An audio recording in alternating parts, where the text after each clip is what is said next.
My name is Ryan. I graduated from New York University in 2014 and my time in college was amazing. I was part of a fraternity, managed my studies well, and enjoyed just the right amount of fun with girls. Even now, I'm still in touch with many of my old frat brothers, and recently, I got engaged to Emily, whom I met at NYU. However, if you had asked me what I thought about college when I was a freshman, my answer would have been very different.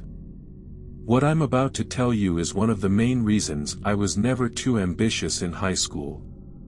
The atmosphere at NYU felt completely foreign to me, and being surrounded by people obsessed with success seemed surreal.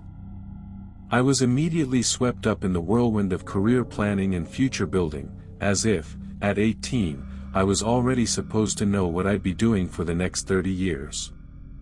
If you wanted a shot in the business world, having a strong LinkedIn profile was essential. I still remember the stress of building a professional image online, as if my future depended on the people I added to my network and the skills I listed. Still, I played by the rules and started looking for a summer internship. It wasn't long before my inbox lit up with an important message. To my surprise, a prestigious consulting firm had expressed interest in my profile. This wasn't one of those automated emails, the message was clearly written specifically for me. I reread it at least 6 times before responding, and after a few email exchanges, I was invited for a first-round interview.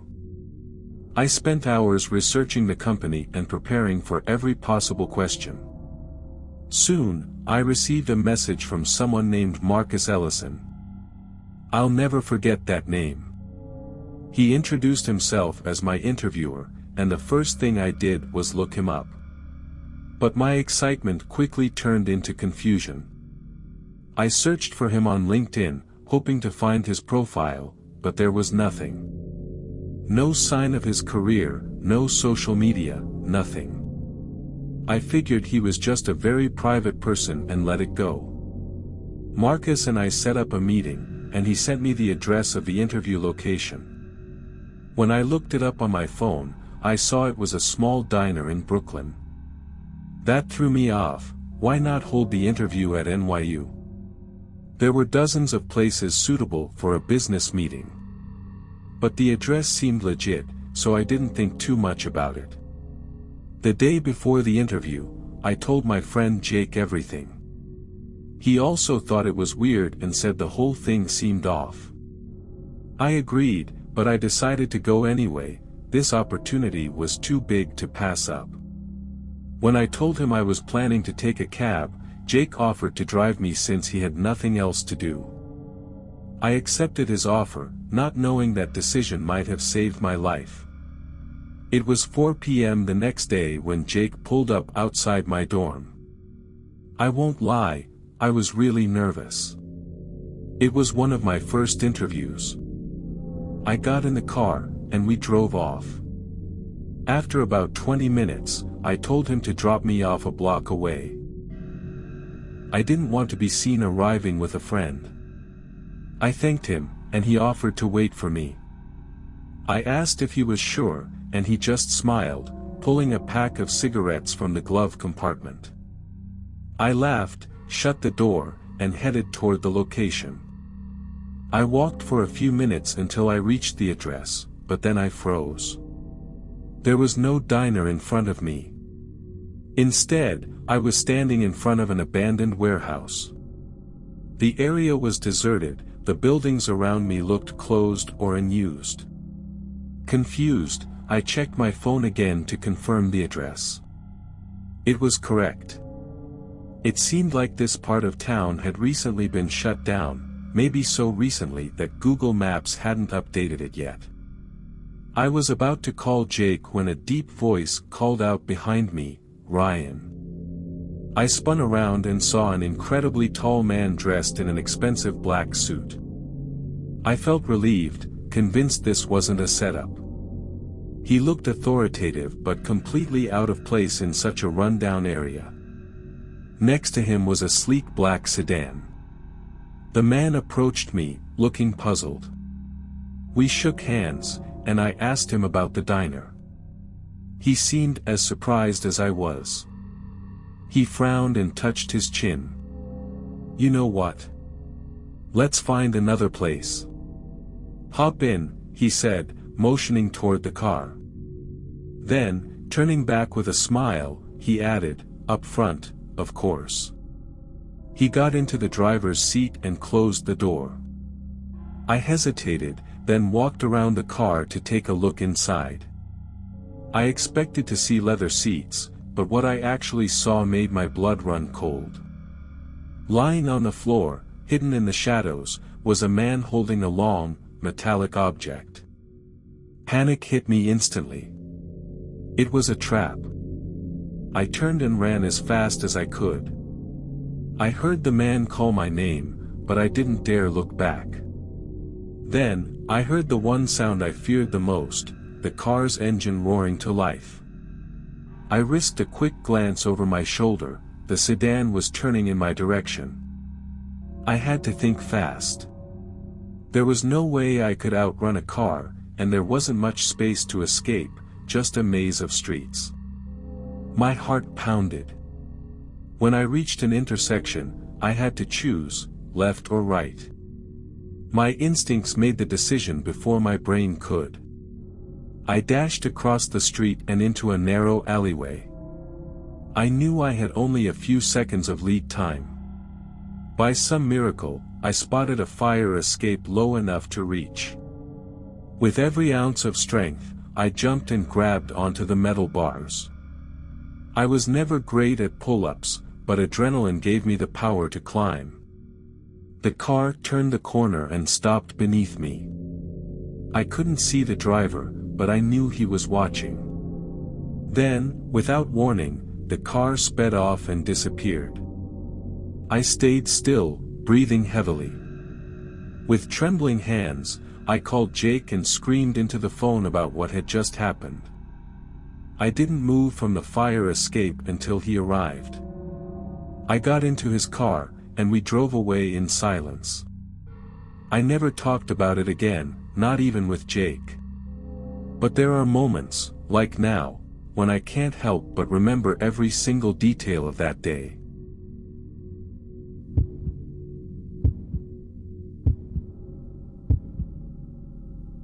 This is a recent story, one that happened just a few months ago. My family and I were on our way to the university for my move-in, as I was in my first year of college. Once we arrived, I found out that I would be living in a room with a shared bathroom, which meant I would be sharing the space with 3 guys. I already knew one of them, having met him during orientation, while the other 2 were complete strangers. One of them, my roommate, was named Craig. We had exchanged a few messages on Instagram before the move, but his responses were extremely short and impersonal. His profile gave off a strange, almost artificial vibe, with very few pictures and cryptic quotes. When I met him in person, I wasn't surprised to find that his behavior perfectly matched the way he communicated online. He was a very thin guy, with pale skin and a hint of light facial hair. He seemed extremely introverted, often stuttering, and trying to cut conversations short as soon as possible. I tried to ease the tension by asking him what kind of music he listened to, but his response was, "I don't listen to music, it's pointless." The situation became even stranger when he set up his gaming console and immediately began playing. Up to this point, nothing unusual, but the problem was in the way he played. Craig made guttural noises, contorted his body, laughed uncontrollably while frantically pressing the buttons on the controller. Sometimes he would stuff his feet in the desk drawer, pulling them to his chest while trembling. He also mumbled to himself quietly, repeating the same sentences over and over in an unsettling tone. He rarely left the room, avoided doing any homework, and his movements made me uncomfortable, especially at night. The first week, returning late from a night out with some friends, I entered the room around 1 a.m. Craig seemed to be sleeping, so I quietly moved toward my wardrobe. As soon as I opened it, I felt a chill down my spine and turned around quickly. Craig was awake, staring at me with a faint smile. I jumped and asked, "Craig, why are you looking at me like that?" He chuckled and replied, "At night, everything is different," then turned toward the wall. This incident repeated at least 3 more times. I tried to change rooms, but there were no other available accommodations on campus, and no one in the other room was willing to swap with me. I was stuck with him for the entire semester. About 3 months passed. One afternoon, I returned from my English class and, as soon as I opened the door, Craig suddenly stood up, visibly agitated, asking me why I had come back so early. The question seemed odd to me since, in fact, I had even arrived later than usual. I asked if he needed the room for himself, but he refused, striking a strange pose, as if he were the main character in a Japanese comic. Then he said that I shouldn't worry. I couldn't help but wrinkle my nose. His behavior was becoming increasingly bothersome. I noticed a box on his desk and asked what it was, but he curtly replied that it wasn't important. I didn't press the matter further. While I was organizing my things, I noticed that my iPhone charger and a pair of scissors were missing. I asked Craig if he had seen them, and he nodded, handing me the scissors. Then, as he returned the charger to me, the cord brushed against his box, causing it to fall. The lid opened, and its contents froze my blood in my veins. A sticky note with my name on it came out of the box, followed by a transparent case containing some disturbing objects, a pair of glasses, a pair of my socks, a photo of mine that had been taken jokingly, and, among other things, some eyelashes. Craig hurriedly gathered everything, mumbling confused explanations. I, overwhelmed with disgust, yelled at him to leave the room. He immediately obeyed. I immediately wrote to the dorm manager, explaining the situation. He replied that he wasn't available at the moment but that the next day, I would need to show him the box as proof so that action could be taken against Craig. For safety, I hid it in my dirty laundry basket. I felt nauseous, and the mere thought of being in the same room with him gave me chills. About an hour later, Craig returned. I didn't even look him in the face and simply told him to stay on his side of the room and not talk to me. He didn't reply. I stayed awake all night, fearing he would try to retrieve the box. However, exhaustion took over, and I fell asleep around 2 a.m. When I woke up, Craig was gone. I felt relieved for the first time since we had started living together. Then I remembered the box. I rushed to the laundry basket, but it was gone. Panic gripped me, and soon after, the dorm manager knocked on the door. I let him in and told him everything, but without the box as proof, he could only take my word for it, which wouldn't be enough to take concrete action. I felt like I was losing my mind. About 5 hours later, Craig returned. I confronted him immediately. "Where did you put the box?" He looked at me with a blank expression and replied, "What box? I don't know what you're talking about." I kept insisting, but he denied everything, remaining emotionless. I couldn't tolerate his presence anymore. Now the second semester has started, and unfortunately, we are still roommates. He assured me that he will never behave like that again and that if he does, he will move out immediately. For now, I've decided to believe him, but I spend as little time in the room as possible. However, I can't concentrate or sleep well. My mind keeps going back to that box. Why did he take my things? Why were my socks, glasses, and photo there? And most disturbingly, why were there eyelashes? The most unsettling thought is that he had written my name on the box.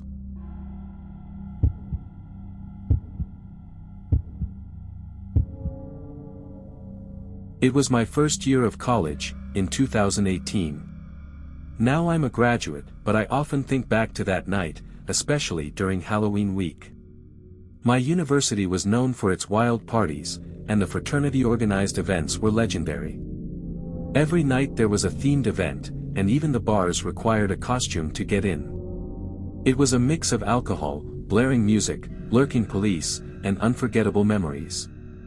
That Saturday night, our football team had achieved an incredible victory. My friends and I were headed to a fraternity party off campus to celebrate. We found out about it from Jennifer, who was dating one of the players. We arrived at the party around 11, and the atmosphere was already out of control. Everyone was drinking fast, chanting against the rival university while the music made the walls shake. I spent the night hopping between shots and wild dancing, having fun with my friends. The key detail is that my phone had died, so I had left it with Jennifer, who put it in her bag. At some point, I told my friends I needed to go to the bathroom and that we would meet near the DJ booth. By that time, we were all pretty tipsy. While I was in the bathroom, I heard someone scream at the top of their lungs, "Police!" Within seconds, chaos broke out. Screams, people running everywhere, bottles spilling. I rushed out of the bathroom and found myself in front of flashing police lights.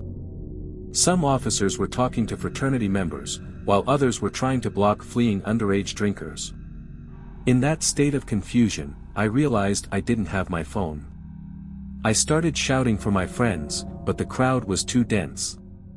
Realizing I wouldn't find them, I decided to head home, even though I wasn't sure of the exact route. The fraternity was located in a part of town far from the main campus, in an area I wasn't familiar with. It was a freezing night. Even though it was only October, the temperature had dropped to around 3 degrees Celsius. I was stumbling along, still foggy from the alcohol but aware of every sound around me. After a while, I realized I needed to stop to warm up and recover. I spotted a building at the corner of the street and thought it was an old university department. Without thinking too much, I pushed open the door, and incredibly, it opened. Inside, it was dark, lit only by a few exit signs. After a few minutes, I began to realize that I wasn't in an academic building. I was inside a warehouse. The cold had faded, but a strange sense of unease began to creep in. I tried to reopen the door I had entered through, but it was locked. How was it possible that it was open before and now it was shut? I decided to look for another exit. I saw a door near the emergency exit sign, pushed it, and found myself in another room. It was smaller, dimly lit by a faint red light. There was a constant hum in the air, coming from some machinery. Chains hung from the ceiling, and a light mist hovered in the air. It felt like a scene from a thriller movie. I turned around to go back, but the door had closed behind me. A wave of panic paralyzed me. I leaned against the wall and slid to the floor, trying not to give in to the fear. Then, a noise. A door slammed. And footsteps. My heart stopped. Another door closed, and the footsteps grew closer. They were heavy. Moving slowly but with determination. I noticed a door next to me and, trying to make no noise, I opened it and slipped inside.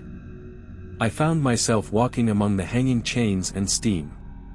I heard the door from the other room open again, and the footsteps resumed. They were getting closer. Adrenaline took over. I spotted a window and, without thinking twice, kicked it repeatedly until it shattered. The footsteps turned into a run. I had only seconds. I threw myself out without thinking about the height. I landed on 2 plastic trash bins, the impact knocked the breath out of me. Heart racing, I looked up, the window was broken, but no one was peering out. I huddled behind some trees, hoping to remain unnoticed. When I looked up again, I saw a silhouette in the window. Someone was looking for me. My body froze. With a held breath, I crawled away in the shadows. Then I ran with all my strength. Only when I recognized the campus lights did I allow myself to slow down. I reached my dorm, where my friends were waiting outside, anxious and worried. They told me I had disappeared for almost 4 hours. The next day, I told them everything. They were speechless. After some research, I found out that the warehouse had been abandoned for years. Whoever was inside wasn't a cop, wasn't a security guard. It was someone I should never have encountered. Thinking back on it still gives me chills. If I hadn't been fast enough, who knows what would have happened.